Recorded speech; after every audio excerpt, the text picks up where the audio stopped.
Partis de Wayabo à la mi-journée, les agriculteurs mécontents auront passé plus de temps au volant qu'en négociation. La réunion avec l'EPFA Guyane, la CTG et la mairie de Kourou n'aura duré que 40 minutes.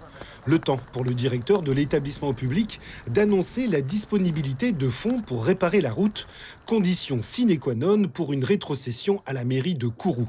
À la sortie, les paysans étaient contents, mais dépités d'avoir été obligés d'engager l'épreuve de force. Nous avons fait un travail de longue haleine depuis la création de l'association, donc depuis 3 ans maintenant. Un travail de longue haleine au rythme de presque, en moyenne, quasiment une réunion par trimestre pendant 3 ans pour nous faire entendre, en essayant d'instaurer un dialogue, en essayant de passer par un rapport de confiance. Et non, il a fallu 10 jours de pression pour que vraiment la situation soit débloquée. La collectivité territoriale a donc garanti la disponibilité d'une enveloppe de 3 millions d'euros, des fonds européens pour subventionner les travaux d'une nouvelle route.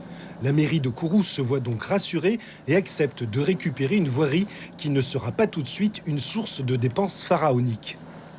Le 24 juin à 10h à la mairie de Kourou, où nous signerons avec monsieur le maire, de manière à ce que pouvoir ensuite, dans la foulée, immédiatement, préparer les dossiers nécessaires aux subventions pour la remise en état de cette voirie. En fait, le financement et la capacité de financement a été confirmé par la CTG très récemment, ce qui permet en fait d'acter la signature de ce transfert de propriété.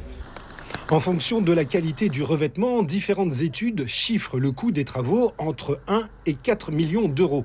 Bien sûr, les habitants de Wayabo voudraient le meilleur.